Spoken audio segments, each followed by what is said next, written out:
নমস্কাৰ। আগষ্টৰ 2 তাৰিখৰ পিছত সূৰ্য বুধ বৃহস্পতিৰ তৃতীয় ৰাজযোগ তৈয়াৰ হ'বলৈ গৈ আছে, যাৰ ফলত জয় জয় ময় হ'ব চাৰি ৰাশিৰ জাতক জাতিকাসকলৰ। নতুন মাহৰ আৰম্ভণিৰ পৰাই তেওঁলোকৰ সফলতা নামি আহিবলৈ ধৰিব আৰু লগতে যি কৰ্মতেই হাত দিব সেই কৰ্মতেই উন্নতি দেখুৱাব পাৰিব। প্ৰচুৰ পৰিমাণে ঘৰলৈ অৰ্থ অহাৰ যোগো দেখিবলৈ পাব। আহক তেনেহ'লে আমি বেছি দেৰি নকৰি সুন্দৰভাৱে জানি লওঁ। যদি আপোনালোকে কিবা বুজি নাপায় নিশ্চয় মোক তলত কমেণ্ট কৰি জনাব। 1 নম্বৰটো মেঘ ৰাশি। মেঘ ৰাশি জাতক জাতিকাসকলৰ ওপৰত এই শাওণ মাহত অত্যন্ত শুভ প্ৰভাৱ পৰিবলৈ গৈ আছে আৰু ইয়াৰ উপৰিও আপোনালোকৰ ওপৰত ত্ৰিগ্ৰহী ৰাজযোগ তৈয়াৰ হ'বলৈ গৈ আছে। বুধ বৃহস্পতি আৰু সূৰ্যৰ পৰম আশীৰ্বাদ আপোনালোকে লাভ কৰিবলৈ সক্ষম হ'ব 2 আগষ্টৰ পিছৰ পৰা, যাৰ ফলত আপোনালোকৰ ঘৰলৈ আহিব বহু বেছি ভাল খবৰ। জোখতকৈ বেছি উন্নতি কৰিবলৈ সক্ষম হ'ব।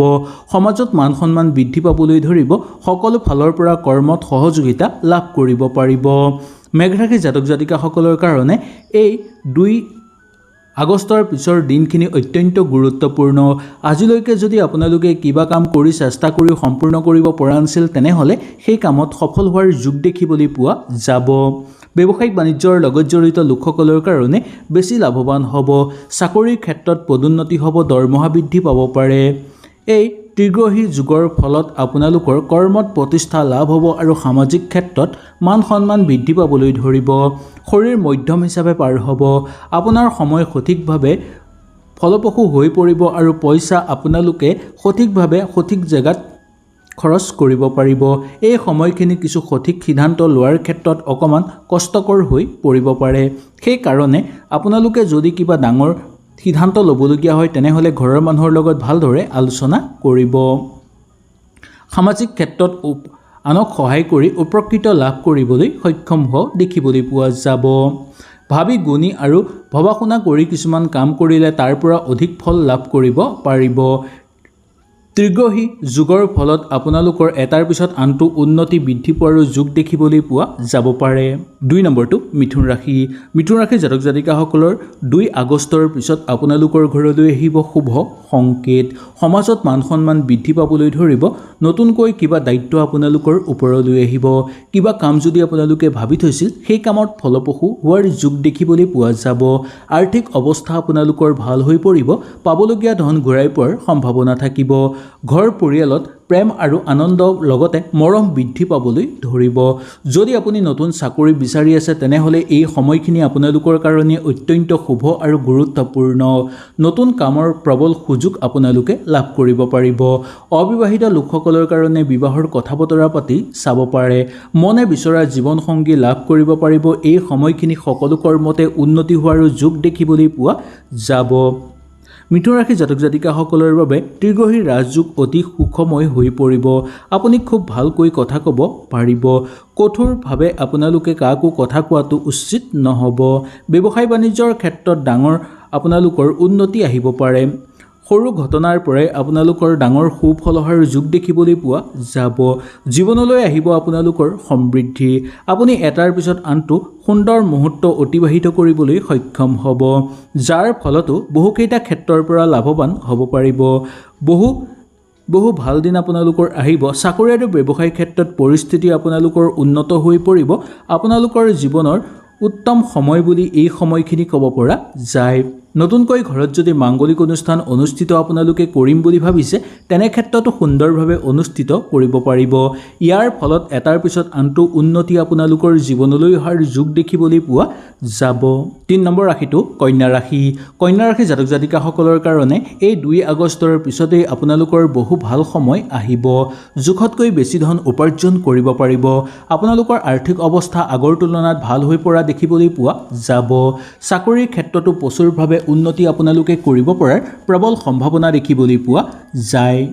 ইয়াৰ উপৰিও কন্যা ৰাশিৰ জাতক জাতিকাসকলে এই সময়ত গুৰুত্বপূৰ্ণ বস্তু কিনিব পাৰে। ক'ৰবাৰ পৰা হঠাৎ অৰ্থ লাভ হোৱাৰো যোগ দেখিবলৈ পোৱা যাব। ভাবি নোলোৱা কিছুমান কৰ্মতো সম্পূৰ্ণভাৱে ফলপ্ৰসূ হৈ পৰাৰ সম্ভাৱনা থাকিব পাৰে আপোনালোকৰ। শনিদেৱ পঞ্চম ভাগত থাকিব আৰু লগতে সূৰ্য বুধ আৰু বৃহস্পতিৰ এই ত্ৰিগ্ৰহী ৰাজযোগৰ ফলত আপোনালোকৰ জীৱন আৰু অধিক উন্নতিৰ দিশলৈ আগবঢ়া দেখিবলৈ পাব। সকলো অভাৱ অনাটন আপোনালোকৰ ঘৰৰ পৰা দূৰ হৈ পৰিব। যদি কন্যা ৰাশি জাতক জাতিকাসকলে কিবা কাৰণত নতুনকৈ কিবা কাম আৰম্ভ কৰিব বিচাৰে তেনে ক্ষেত্ৰতো অনুকূল দেখিবলৈ পোৱা যাব। এই ৰাশিৰ ল'ৰা ছোৱালীসকলে যদি কিবা পৰীক্ষাৰ কাৰণে প্ৰস্তুতি চলাই আছে তেওঁলোকৰ কাৰণে ভাল ফল পোৱাৰ যোগ দেখিবলৈ পোৱা যাব। শিক্ষাৰ মানদণ্ড বৃদ্ধি পাবলৈ ধৰিব।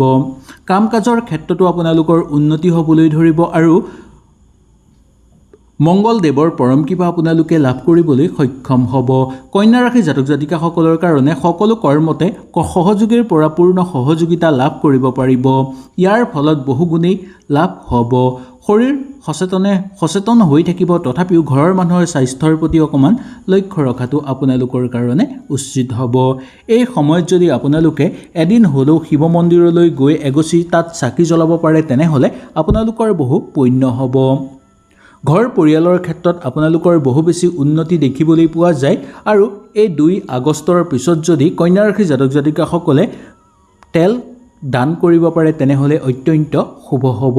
ইয়াৰ উপৰিও কাৰোবাক যদি অন্ন দান কৰিব পাৰে আপোনালোকৰ কাৰণে মংগলময় হৈ পৰিব। 4 নম্বৰ ৰাশিটো হৈছে বৃশ্চিক ৰাশি। বৃশ্চিক ৰাশিৰ জাতক জাতিকাসকলৰ কাৰণে এই 2 আগষ্টৰ পিছৰ পৰা ত্ৰিগ্ৰহী ৰাজযোগ তৈয়াৰ হ'বলৈ গৈ আছে, যাৰ ফলত এটাৰ পিছত আনটো সুখবৰ আপোনালোকে পাবলৈ সক্ষম হ'ব। এতিয়াই থকা বাকী সকলোবোৰ সমস্যা আপোনালোকৰ সমাপ্ত হৈ পৰিব। ধৰ্মীয় আৰু ব্যৱসায়িক বাণিজ্যৰ ক্ষেত্ৰত আপোনালোকৰ ভাল দিন আহি পৰিছে। ছাত্ৰ ছাত্ৰীসকলে ভালকৈ পঢ়াৰ সুবিধা লাভ কৰিব পাৰিব। বিদেশত পঢ়া শুনা কৰিব বিচাৰি থকা লোকসকলৰ কাৰণেও অত্যন্ত অনুকূল বুলি ক'ব পৰা যায়। জীৱনৰ বিভিন্ন ক্ষেত্ৰত সমস্যা যদি চলি আছিল সেই সমস্যা আপোনালোকৰ সমাপ্ত হৈ পৰিবলৈ ধৰিব। কৰ্মৰ দিশত অলপ কষ্ট কৰিলেই বেছি ফল লাভ কৰিব পাৰিব। ব্যৱসায়িক বাণিজ্য কৰি থকা লোকসকলৰ কাৰণে উৎখান দেখিবলৈ পোৱা যাব। ধনৰ ক্ষতি আপোনালোকৰ নহ'ব। আৰ্থিক অৱস্থা আপোনালোকৰ ভাল হৈ পৰাৰ যোগ দেখিবলৈ পোৱা যাব। আপোনাৰ দৃষ্টিত আপোনালোকে সকলো কাম সুচাৰুভাৱে কৰি সম্পূৰ্ণ কৰিব পাৰিব। ঘৰত যদি কিবা কাৰণত মত বিৰোধ চলি আছিল সেই সকলোবোৰ আপোনালোকৰ ভাল হৈ পৰা দেখিবলৈ পোৱা যাব। অংশীদাৰী ব্যৱসায়ৰ লগত জড়িত লোকসকলৰ কাৰণেও অনুকূল দেখিবলৈ পাব। জোখতকৈ বেছি আপোনালোকে কৰ্মৰ পেচা নল'ব বা কৰ্মৰ চাপ আপোনালোকে নোলোৱাটো মংগলময়। মানসিকভাৱে আপোনালোক শক্তিশালী হৈ থাকিবলৈ চেষ্টা কৰিব। পইচা লেনদেনৰ ক্ষেত্ৰত অলপ সাৱধানতা অৱলম্বন কৰিব, কাৰণ পইচা লেনদেনৰ ক্ষেত্ৰত লোকচান হোৱাৰ সম্ভাৱনা দেখিবলৈ পোৱা যাব পাৰে। বৃশ্চিক ৰাশি জাতক জাতিকাসকলৰ কাৰণে এই সময়খিনি দীঘলীয়া দুখৰ অন্তৰ সুখৰ সময় বুলি ক'ব পৰা যায়।